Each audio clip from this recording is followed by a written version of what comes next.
Morning दोस्तों, मैं कुश कुमार सरल एग्जाम के यूट्यूब चैनल पे आपका स्वागत करता हूं। दोस्तों, लेकर आए 22 जुलाई से बनने वाले 10 करंट अफेयर के महत्वपूर्ण प्रश्न और उसके साथ स्टैटिक जीके जो आपकी परीक्षा के लिए इम्पॉर्टेंट होता है। और सभी दोस्तों से मेरा निवेदन है कि इस वीडियो को ज़्यादा से ज़्यादा लोगों तक शेयर किया करें, लाइक करें, सब्सक्राइब करें। और शुरू करते हैं बिना किसी देरी के। आज का हमारा पहला प्रश्न करंट अफेयर का, हाल ही में किस अंतरिक्ष एजेंसी ने सौर मंडल के बाहर 6 नए ग्रहों को खोजने का इतिहास रचा है? तो इसके ऑप्शन है इसरो, नासा, जाक्सा या रॉसकॉस्मोस। ये रूस की एजेंसी है। जाक्सा जो है जापान की, नासा जो है अमेरिका की, और इसी ने 6 नए ग्रहों की खोज की है जो अंतरिक्ष में मौजूद हैं। तो इसके बारे में बता दें तो नासा ने सौर मंडल के बाहर 6 नए ग्रहों की खोज करके इतिहास रचा है। वैज्ञानिकों ने 6 नए एक्सो प्लैनेट खोजे हैं, जिनका नाम क्या है?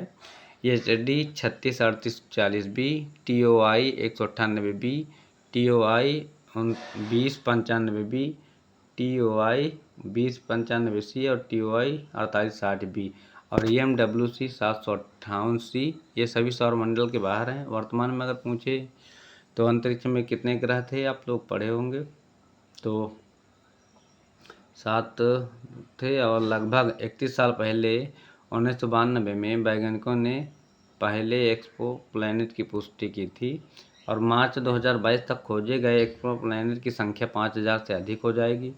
HD 363840B एक सुपर जुपिटर हमारे सूर्य से लगभग 40 गुना बड़े एम जॉइंट तारे की परिक्रमा करता है। ठीक, स्थापना की बात करें तो नासा की जो स्थापना हुई थी 29 जुलाई 1958 में हुई थी। प्रमुख इसके कौन हैं? यानी अध्यक्ष तो बिल नेल्सन है और मुख्यालय इसका कैलिफोर्निया अमेरिका में है।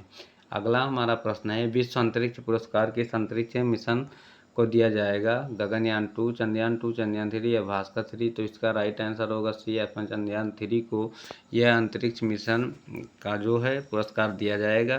तो चंद्रयान 3 को दिया किस लिए जाएगा? तो चंद्रमा के दक्षिणी ध्रुव पर सफल लैंडिंग कर इतिहास बनाने और दुनिया भर में भारत का परचम लहराने वाले चंद्रयान 3 को विश्व अंतरिक्ष सम्मान दिया जाएगा। इम्पॉर्टेंट है क्योंकि भारत को मिला है। तो और अंतर्राष्ट्रीय अंतरिक्ष यात्री महासंघ ने पुरस्कार की घोषणा करते हुए कहा कि यह ऐतिहासिक उपलब्धि, क्योंकि भारत ऐसा पहला देश बना था। ठीक, और चंद्रयान 3 को यह पुरस्कार 14 अक्टूबर को इटली के मिलान में होने वाले 75वें अंतर्राष्ट्रीय अंतरिक्ष यात्री सम्मेलन के दौरान दिया जाएगा। और चंद्रयान 3 ने 23 अगस्त 2023 को चंद्रमा पर सफल लैंडिंग की थी, इसीलिए उस दिन को 23 अगस्त को अंतरिक्ष दिवस के रूप में मनाया जाएगा। ठीक, इसरो की स्थापना की बात करें तो 15 अगस्त 1969 को हुई थी। मुख्यालय इसका बंगलौर और अध्यक्ष एस सोमनाथ हैं वर्तमान में। अगला हमारा प्रश्न है, अंतरिक्ष चंद्र दिवस किस दिन मनाया जाता है? ऑप्शन 21 जुलाई, 20 जुलाई, 19 जुलाई और 17 जुलाई। इसका सही जवाब होगा बी, यह 20 जुलाई को अंतर्राष्ट्रीय चंद्र दिवस मनाया जाता है।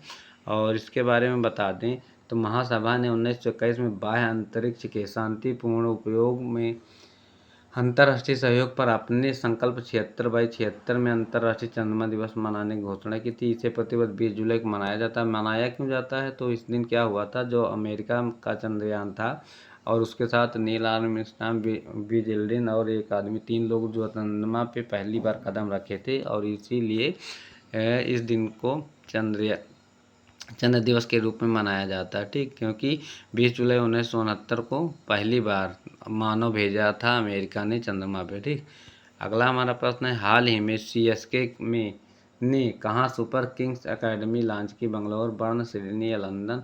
राइट आंसर होगा सी, सिडनी, जो ऑस्ट्रेलिया में है शहर। और इंडियन प्रीमियर लीग जो है IPL के फ्रेंचाइजी चेन्नई सुपर किंग का ऑस्ट्रेलिया के साथ अस्थायी संबंध जारी है और उसने सिडनी में अपनी तीसरी अंतर्राष्ट्रीय सुपर किंग अकादमी की स्थापना की घोषणा की है।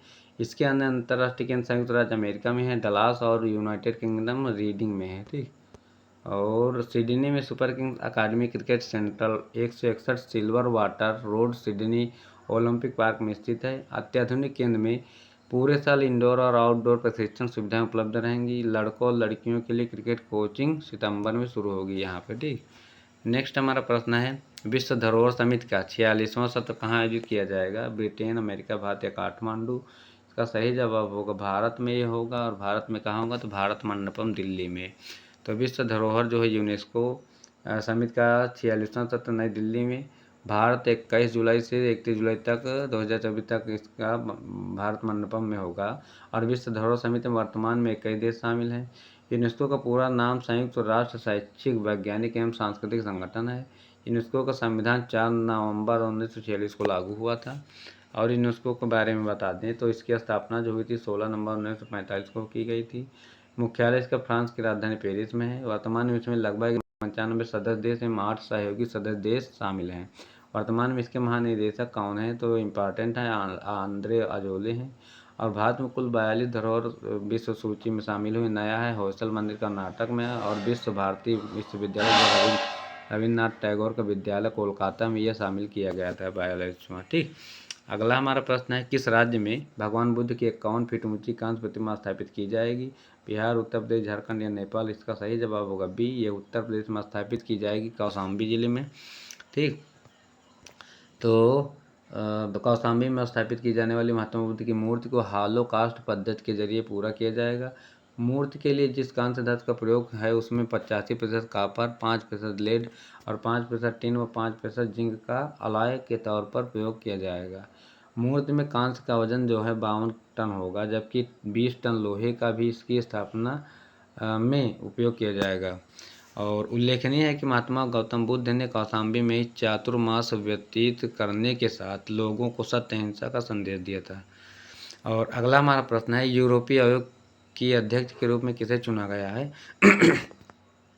गीता गोपीनाथ, संजीता कौर, उर्सुला वेन और संगीता पुरी।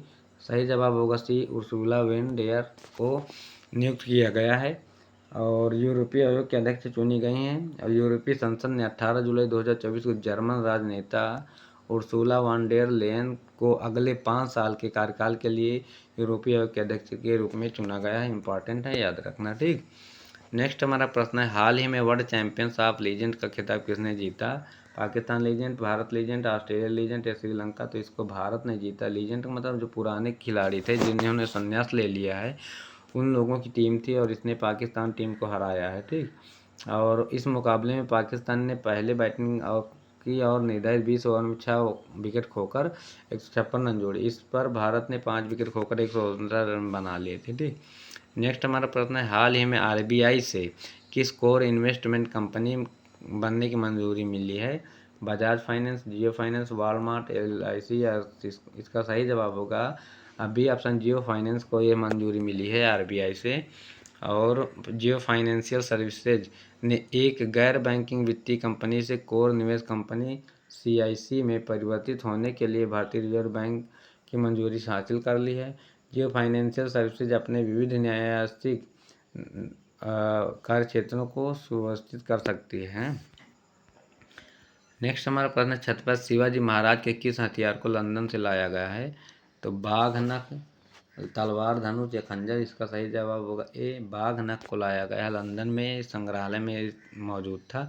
तो वीर शिवाजी ने 6.7 फीट के दुश्मन अफजल खान को इसी बाघ नख के जरिए मौत के घाट उतारा था।